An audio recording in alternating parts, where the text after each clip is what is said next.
My dog is attacking my feet. She's playing tug of war with the bottom of my jeans. So if you hear growling occasionally, that's why.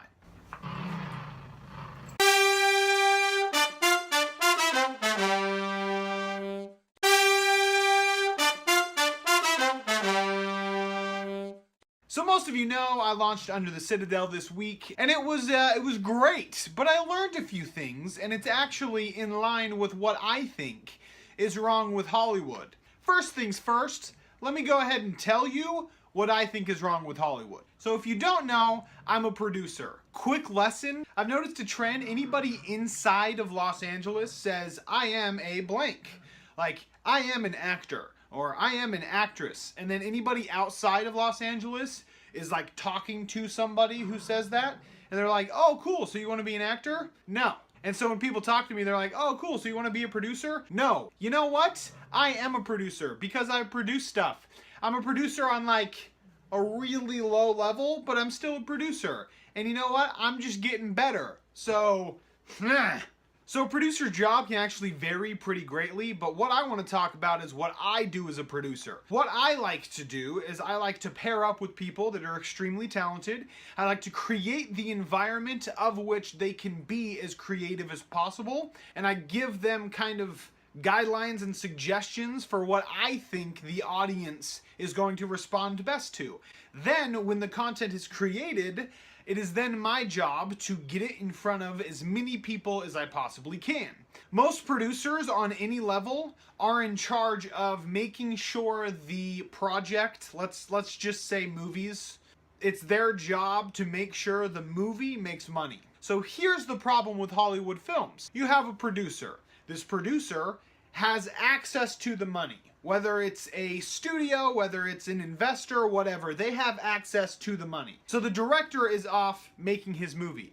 The producer is then under a lot of pressure, mind you, and probably worried that this film won't make money. So he oversees the creative process. As he sees things, opportunities to suggest certain things, a producer is like, we need to figure out the best concoction of a film to make sure that we can make our money back. The highest demographic of moviegoers is white males between 18 and 35. Graduated high school with maybe some college.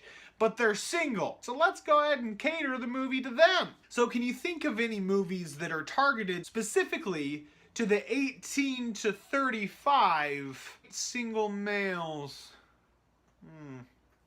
Probably movies with like big explosions, like a lot of attractive girls in little clothing.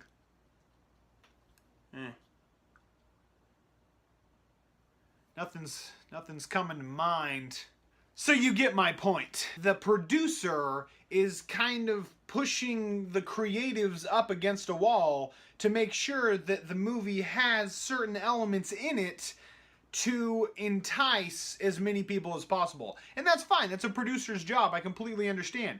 But what's going by the wayside is the actual art of it, the storytelling of it. The fact that hot girls and big explosions are going to bring in more money than a enticing, good, layered, well thought out story is kind of taking over, and I think that's bad. That's what's wrong with Hollywood. We're getting all of these movies, like the latest Transformers that bombed, that are trying to entice a specific audience, but guess what? We get bored with that, and this last summer's box office shows proof of that.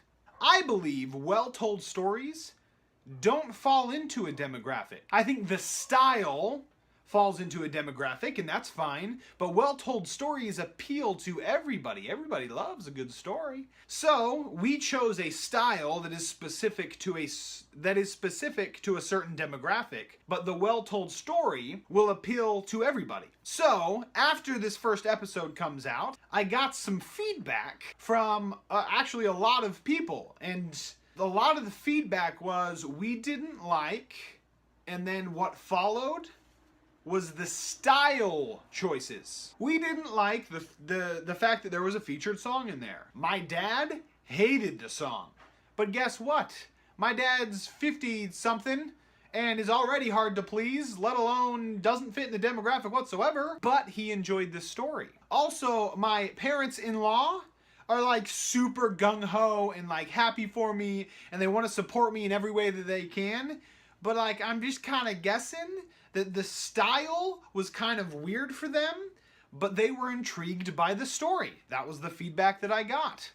Even people that fell into the demographic that we're going for, some of them weren't familiar with the actual style or medium or platform of podcasts, but they enjoyed the story. On Facebook, on social media, everybody was like, man, I'm intrigued. I want to know where it goes. Whether you like the style or not, it probably falls into personal preference, but everybody loves the story. So if everybody loves the story, then why not focus on making big budget films with well-told stories? If you have a well-told story inside of a sappy chick flick, dude, I'm all there. All the women are there, and guess what? Most men are going to be there too. If you have a well-told story inside of a horror film, which I haven't seen it yet, but what I've heard and read is that the new movie It tells the story really well, and guess how much money that made? Anyway, that's my point. That's what I've learned. I had a theory before that well-told stories can make just as much money as hot girls and big explosions. That's still my theory, but it's getting supported more and more as I continue on in Los Angeles. Tell me if I'm wrong. Put in the comments if you think that I'm wrong. Anyway, thank you for listening. Thank you for watching. Thank you for listening to Under the Citadel. I know a lot of you that are watching this listen to that. The new episode comes out on the 21st of September. I'm excited about it. I even got a few more lines than just one. I usually don't say this. I don't know why. But like, if you like me and you like what I'm doing here and you like what I represent, share this video, like the Facebook page, invite people to like the Facebook page, share that page,